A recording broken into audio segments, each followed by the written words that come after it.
For the latest national and local election results that affect you the most, log on to CBS.com.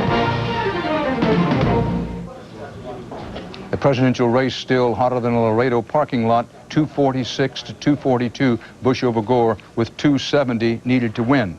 In the popular vote count nationwide, 49-48, Bush leads Gore in the overall national popular vote.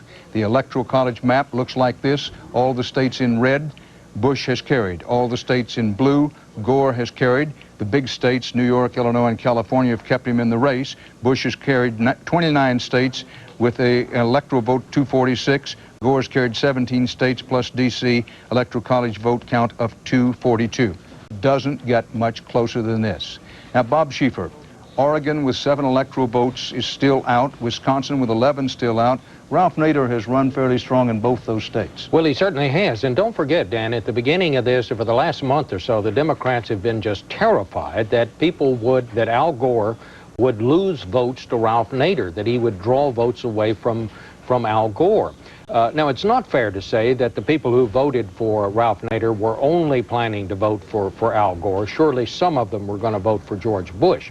But I think it is fair to say that if George Bush wins this election, he's going to kind of owe Al Gore. Maybe he'll offer him a cabinet post or something. I mean, I can't think of anybody else that Bush owes more to than Ralph Nader, the way this thing looks right now. I have to say, though, and I don't want to be flip about it, that I think you're more likely to see a hippopotamus come running through this room than you are to see Governor Bush appoint Ralph Nader to the cabinet. I didn't say that because I thought he was going to do it. I'm just saying that I can't think of anyone he would owe more than Ralph Nader at this point. Leslie Stahl, these House races, looks like the Republicans are going to retain control of the House with a very, very thin margin. We can't say that certainly, but these House races can play a factor in the presidential race. Well, what happened is when we started the race, the Democrats seemed to have all the issues in their favor, particularly prescription drugs for seniors, Patients' Bill of Rights, education. The Democratic leadership went out and told all their Republican candidates, the Republican leadership, muddy that issue. Tell everybody you're for prescription drugs for seniors. Tell them you're for a Patients' Bill of Rights.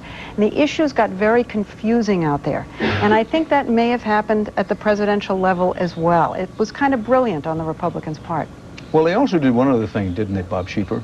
And that is that the more what the Democrats considered strident voices in the House, Tom DeLay, Dick Armey, who are part of the Republican leadership, they apparently went to the basement because you heard very little about them. Well, George Bush kept them very much at arm's length. He made 2 visits to the U.S. Capitol during the campaign. Both times he made sure he was never photographed with Tom DeLay or any of the Republican leaders. He wanted them to run their own business, and he wanted to make sure everyone knew he was not a part of that. And if George Bush wins, which he very well could do, that may be one of the reasons. The electoral vote count, 270 needed to win. Bush has 246. Gore has 242. States remaining out: Florida, Iowa, Wisconsin, and Oregon. Gore virtually has to run the table now to win, but the decision is not yet in. Florida, Iowa, Wisconsin, and Oregon, the polls have closed. The verdict is not in. The next presidency is hanging in the balance. This is election night on CBS.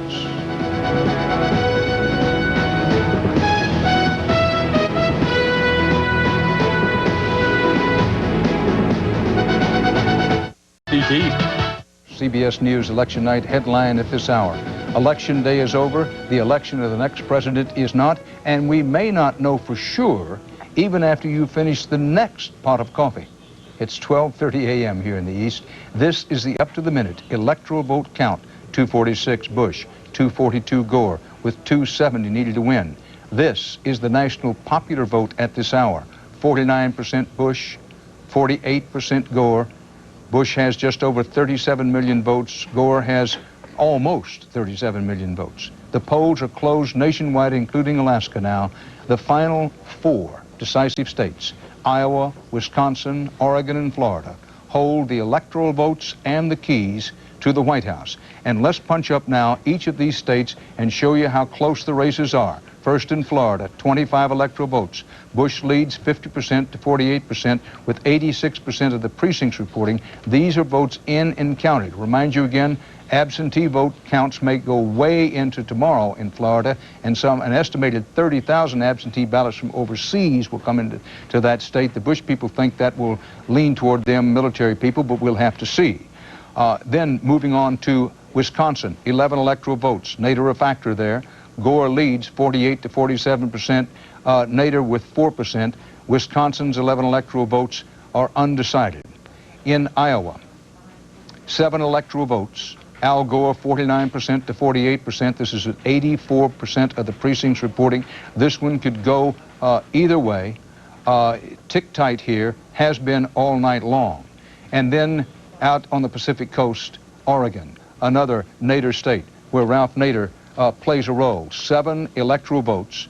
Bush leads in Oregon 48% to 47%, with Nader running at 4%, and this is with 69% of the precincts reporting. Ed Bradley, as we look at this presidential race, it's still mathematically possible for Al Gore to win, but advantage Bush. The advantage is Bush. I mean, if you look at the numbers, if Bush wins Florida, he's home, right? Gore has to win Florida and something else, either Iowa, Wisconsin, or Oregon. At the moment, looking at the actual vote count in the 4 states out there, Gore is ahead in Wisconsin, he's ahead in Iowa, Bush is ahead in Oregon, and he's ahead in Florida. Well, let me put it this way, Ed, to you and to the audience, and thinking about this. If Florida cannot be called with certainty tonight, and so far it's been the most confusing state in a very confusing night, if Florida can't be called tonight, Bush would have to win the other 3 that are still out there, Wisconsin, Iowa, and Oregon, to win. He has to win all of the other 3 if Florida can't be called tonight. Gore cannot, I repeat, cannot win if he doesn't carry Florida and at least one of the other states out there. Gore has to carry Florida and either Iowa or Wisconsin or Oregon in order to win. Bush can win without Florida if he carries Wisconsin, Iowa, and Oregon. So that's one way to put it. Now, Leslie Stahl, in the last few minutes, CBS, counting all over the country, estimates that the Republicans will retain control of the House of Representatives. And the reason for that is, number one, George Bush, because he brought enough force to help those Republicans just by being at the head of the ballot. Number 2, while the Democrats narrowed the fundraising gap between them and the Republicans still outspent the Democrats. Number 3, big reason, Newt Gingrich is gone. Dennis Hastert, as you can see, has no image of an extremist. The Democrats had a difficult time running against those big bad Republicans in the House. And finally, the fact that they couldn't reach a budget agreement and that they didn't end the Congress deprived the Democrats of running against a do-nothing Congress because they weren't finished. So the Democrats couldn't bring out their guns as effectively as they had before against the Republicans. Now, Bob Schieffer, double-check me. The last time we had a president, a Senate, and a House, all of the same party. I'm not saying that's going to happen. We're not prepared to say that's going to happen yet because Bush hasn't won the presidency. We think that the Republicans have retained control of the House. The last time that happened, do we have to go back to Eisenhower for that? Well, didn't we at one point during the Reagan administration, it seems to me? Well, Leslie, I'm not sure. What about the first Clinton term? First Clinton term, yeah. He had the Democrats, first 2 years of the Clinton presidency, I believe he had both the House and the Senate. Well, we're going to double, triple check that as we try to do everything. But Bob, for the moment, let's put this in perspective. Bush is right on the cusp. He's a half yard away, we would say, of crossing the goal line to win the presidency. He's a half yard out, but that could be a mighty tough half yard to get. With Florida, Iowa, Wisconsin, and Oregon still out there, and there's a strong case to be made that we may not actually know the outcome of this presidential race for some more hours and possibly even days. But Bush is poised to win the presidency. The Republicans have retained control of the House. Where do we stand on control of the Senate? Well, we still have the possibility, a very good possibility, that we could have a 50-50 tie there. Democrats have to win 3 of 4 very close races out there, and they also have to hold the seat in Nebraska. But here's how close it is. In Missouri, we have a race that, even at this hour, we say is too close to call. In Michigan, the race out there, too close to call. In Washington State, we have Maria Cantwell, the Democrat, leading, but we have not yet called that race. In Montana, we have the Republican, Conrad Burns. He is leading. That's his seat, but still too close to call. And in Nebraska, too close to call. So we don't know yet what's going to happen with the Senate. One of the things Anchorman try to do is they never try to embarrass those around him. In no self-serving way, I'm going to say to you, Bob and Leslie, give the Anchorman a box of Dr. IQ candy bars, because if the Republicans retain their hold on the House, Senate, and gain control of the White House, it would be the first all-Republican government since the election of 1952, which isn't to say that the Democrats haven't had it, at least for a short time, in the Clinton administration. In 92. And in 1992. Yeah. Now, electoral vote, 270 needed to win. Bush has 246. Gore has 242. The electoral college map looks like this. All the states in red have been carried by George Bush. The ones in blue have been carried by Gore. The blinking lights mean a state where the Republicans did not carry it in 1996 and have carried it this time. The decisive 4, Florida with 25 electoral votes, Iowa with 7, Wisconsin with 11, Oregon with 7. 246 to 242 with 270 needed to win. Stay here with us. Dan Rather.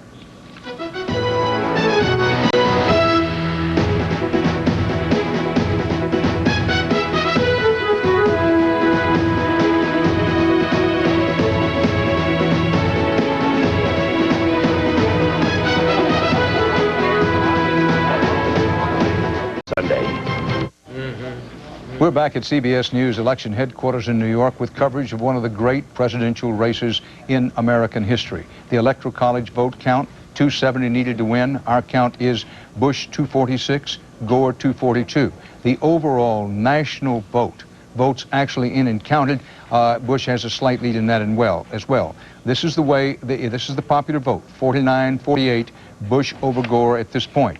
Now, let's go to the map, because this is where it's going to get decided. Florida with 25, Iowa with 7, Wisconsin with 11, and Oregon also with 7. John Roberts is at Gore headquarters in Nashville, Tennessee. John, we've all seen it. Football, basketball players, boxers, when their shoulders begin to slope a little bit, means they think they're going to lose. Is that the case in the Gore camp right now? Well, they're still pretty optimistic, Dan, and one of the reasons why they're optimistic is because the Florida votes that are missing are votes that are coming from the Gold Coast, and that is the Miami-Dade and Broward area. Now, there's very heavy Jewish voters in that area. There's a lot of African-American voters. There's also a big Cuban vote there, though. Population center of about 3.5 million people. Are there 103,000 votes in there for Al Gore? Too early to tell, but certainly people here have their fingers crossed as you can hear them cheering behind me. If they can win Florida, it's going to take a lot of pressure off the race, Dan. Indeed, he will, John Robertson. Those of you, whether you could hear over the shouting behind John there, but John was saying that the Gore people are holding out some hope for Florida because they say, remember there's some precincts where the vote isn't counted. If we get up the actual vote count in Florida, that 86% of the precincts are in and counted in Florida. But it is said by the Gore people, with this race now in Florida, 50% for Bush, 48% for Gore, some 88% of the precincts reporting, 25 electoral votes at stake here. The Gore people are holding out some hope. And I'll come back to this in a moment. Let me just finish it for right now. Washington Senate goes to Cantrell. We'll talk about that in just a second. But in Florida, what John Roberts was saying, the Gore people believe that the precincts outstanding in Florida now are mostly on the so-called Gold Coast, where the Democrats think they will run the strongest. Now you can say, well, that'll be offset by Bush's absentee ballots in Florida. Who can say? What we can say is Florida's 25 electoral votes remain undecided, and it may be they'll remain undecided for a very, very long time. Now, Bill Whitaker is in Austin, Texas, where they've been standing by to celebrate and to uncork the champagne and to go to some of those long necks a long time ago. Bill, still a big crowd there, still anxiously awaiting an outcome tonight? Well, Dan, it is cold and rainy here in Austin, but all eyes are focused on the Sunshine State. Florida has always figured prominently in Bush's victory strategy. He visited the state about a dozen times, pushing his Social Security plan and his Medicare reform plan to the seniors, his tax cuts to the middle-class folks in the central part of the state. And it's more than political, it's personal. His brother